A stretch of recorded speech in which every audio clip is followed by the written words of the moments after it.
Hey guys, this is Andrew Keene from KeenOnTheMarket.com. Opening bell, what do I see going on? I see Apple relative weakness down $4. Low of the year and a 52-week low in Apple is 419.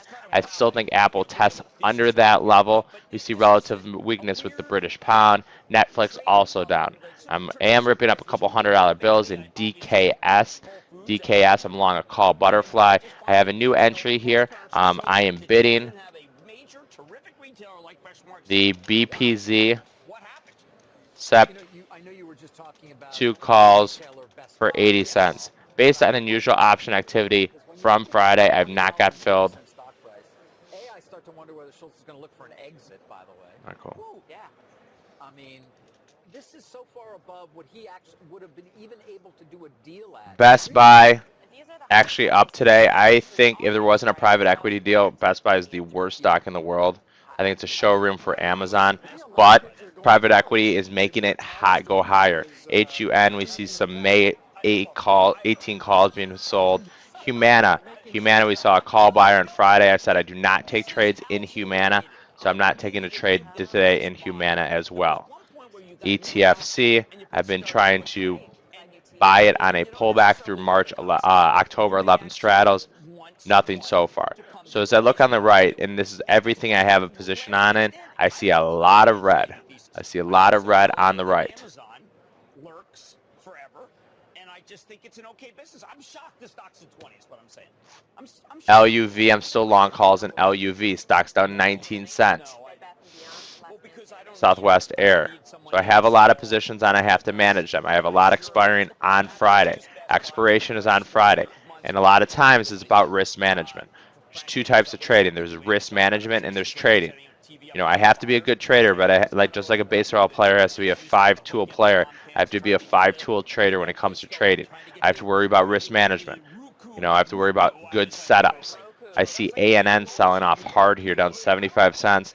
I'm still long the 31-32 call spread. Someone says the VIX is selling off. The VIX is down again today. One of my good friends trades in the VIX pit, and he was saying he's just getting absolutely crushed in there. VXX, I was long some April 20 puts. I do not have anything on right now in the VXX. I've been trading very, very well on unusual option activity. Earnings, 50-50. AFFY, paper sold, July 5 calls for 50 cents.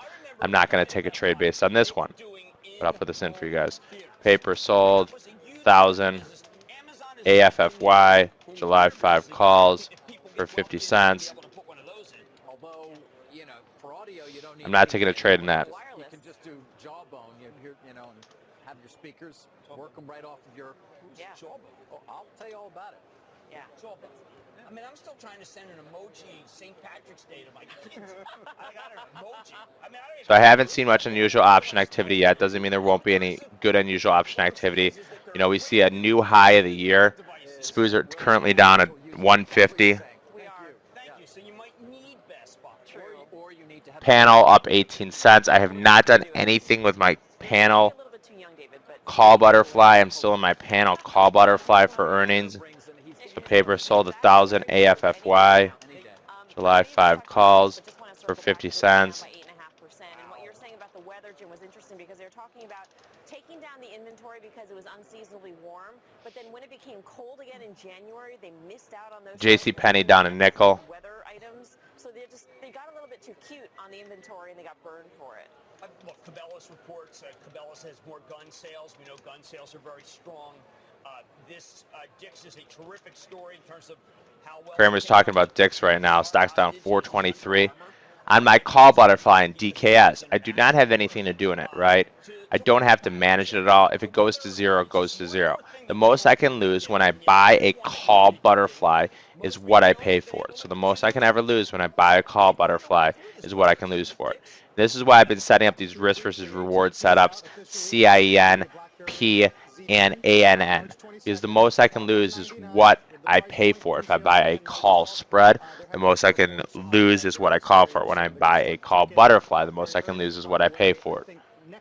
So very slow day so far. You know, as I scan this unusual option activity, And I'm working with a couple programmers, and we're going to do an algo-based unusual option activity scanner and take a lot of this fluff and do about 20 trades during the day. So, you know, I watch probably 2,000 trades in a day, and then I base trades off of that. Makes sense. Yes, we have unconfirmed rumors. I'm short puts and STP. Here at 10 o'clock, I will update all my positions in here. This should be pretty close to accurate. So in the notes tab, I have all my positions on, and I'll update these all at 10, but they should be pretty much accurate. I really haven't done that much. I noticed DKS isn't in here. I used to go to the movies on days like today at my hedge fund. How about now? I would What do you go to the movies. think? I'd like to see an Oz movie. Kramer's talking about he used to go see movies on days like this for his hedge fund. Yeah, it looks Sounds about right. 80 million at the box office, so, but I don't know. I'll Netflix it. let's find something else. But let's Do you go. Netflix it? Is that the correct? Right? Yeah. I'll Netflix Soon. it. FNP, I talked about paper buying some some April 19 calls in FFP. FNP's up 10 cents today. IRM, CAH, huge put buyer the other day in CAH. I didn't take any trades off that. So CAH, huge put buyer the other day. Amazon down 88 cents. I continue to talk about how Amazon is the hardest stock. Amazon, Google, Netflix are the hardest stocks to get short. Doesn't mean you can't make money in them, but it's very difficult to get short these stocks. Amazon, you know, if you looked at it on a PE, you'd say it's very expensive, but it doesn't matter how expensive it is because it can go higher for no reason, right? It can just continue to go higher and higher. Netflix, everybody says Netflix is so expensive, but the fact of the matter is they're very cheap on a market cap. They're ready to get bought any second. Apple has $137 billion in cash. Netflix is worth $14 billion. Apple could employ less than 10% of their cash to buy Netflix in a heartbeat. Pandora would be another possible takeout candidate. Apple's trying to do so many different things in so many different spaces. They have the cash to buy these companies, and they're not employing their cash. I continue to think that Apple will go down until they do something with their cash. The sentiment is to the bearish side. So we see Apple's getting crushed today. You know, I always look at the first 10-minute bar, and you know, once again, it looks like it's going to work today. Shorting on the close of the first 10-minute bar. So if I would have shorted, I would have shorted it here.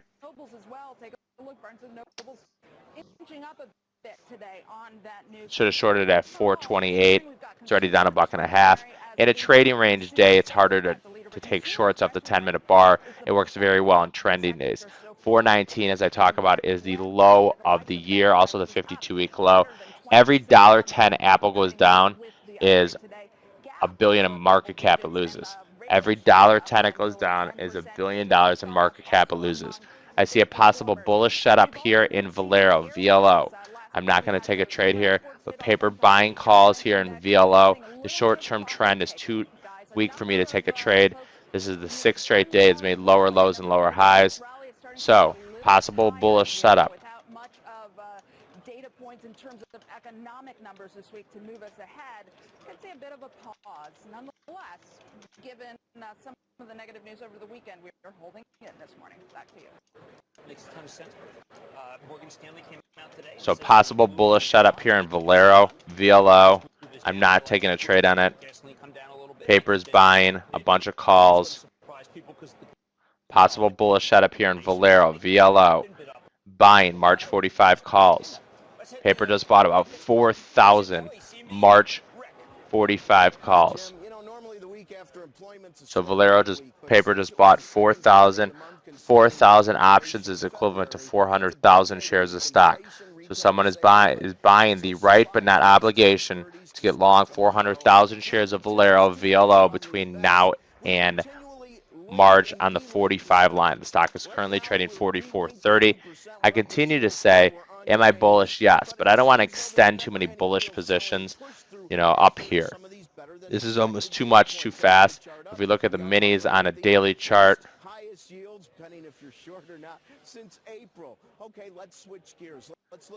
daily chart, bull channel, you know, where are we going to, you know, everybody's trying to short the top, right?